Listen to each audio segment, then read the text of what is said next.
Assalamualaikum warahmatullahi wabarakatuh. Anak-anak hebat kelas 5 berjumpa lagi dengan pelajaran IPA bersama Bu Anita. Hari ini kita akan belajar tentang siklus air. Mari kita awali dengan membaca basmalah. Bismillahirrohmanirrohim. Jangan lupa disiapkan buku paketnya, buku catatan, serta alat tulismu ya.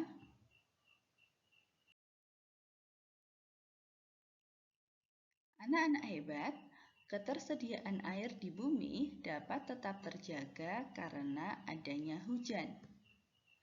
Hujan dapat terjadi karena adanya suatu proses alam yang berlangsung secara berulang atau dinamakan siklus. Proses alam tersebut dikenal dengan istilah siklus air. Siklus air memegang peranan penting bagi kelangsungan makhluk hidup di bumi. Antara lain, ketersediaan air dapat tetap terjaga, teraturnya suhu lingkungan, cuaca, hujan, dan keseimbangan ekosistem. Lalu, apa yang dimaksud dengan siklus air atau siklus hidrologi? Siklus air atau siklus hidrologi adalah sirkulasi atau proses perputaran air yang terjadi secara terus-menerus, tidak pernah berhenti, dari bumi ke atmosfer dan kembali lagi ke bumi.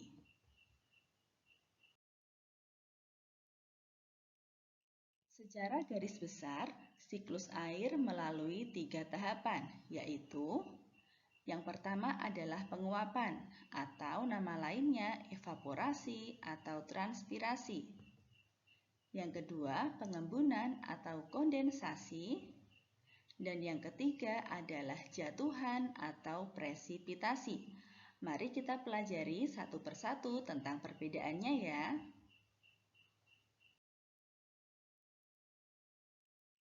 Tahapan siklus air yang pertama adalah penguapan, nama lainnya evaporasi atau transpirasi.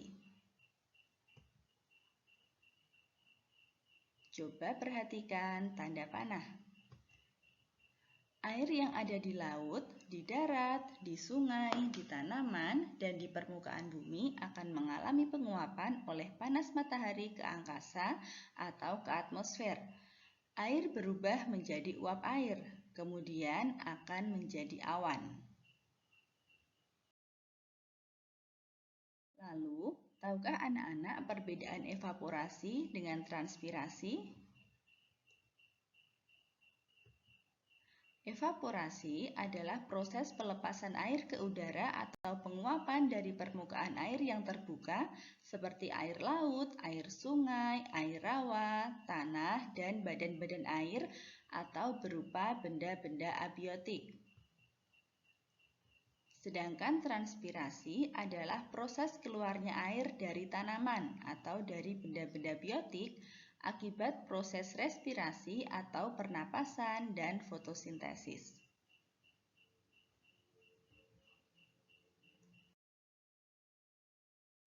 Tahapan siklus air yang kedua adalah pengembunan atau nama lainnya kondensasi.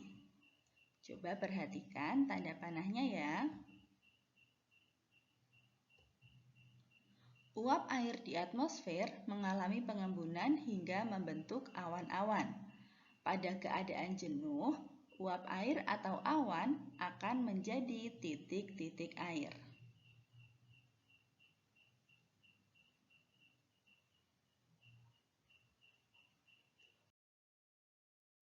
Selanjutnya, tahapan siklus air yang ketiga adalah jatuhan atau presipitasi.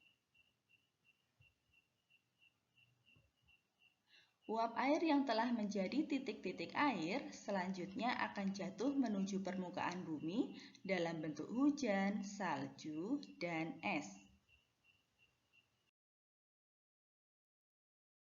Lalu, bagaimana dengan air hujan jika telah sampai ke bumi? Setelah mencapai permukaan tanah, air hujan atau salju yang mencair akan meresap ke dalam tanah melalui celah-celah dan pori-pori tanah serta batuan membentuk cadangan air tanah atau mengalir di permukaan tanah menuju perairan. Air hujan juga dapat langsung memasuki perairan sungai, danau, atau laut.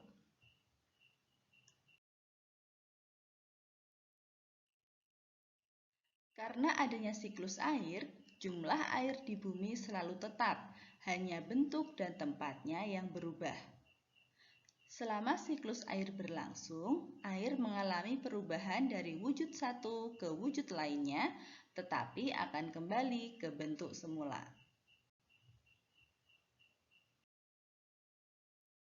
Baiklah anak-anak, demikian pelajaran kita pada hari ini. Terima kasih atas perhatiannya. Mari kita akhiri dengan membaca hamdalah. Alhamdulillahirabbil alamin. Sekian dari Bu Anita. Wassalamualaikum warahmatullahi wabarakatuh.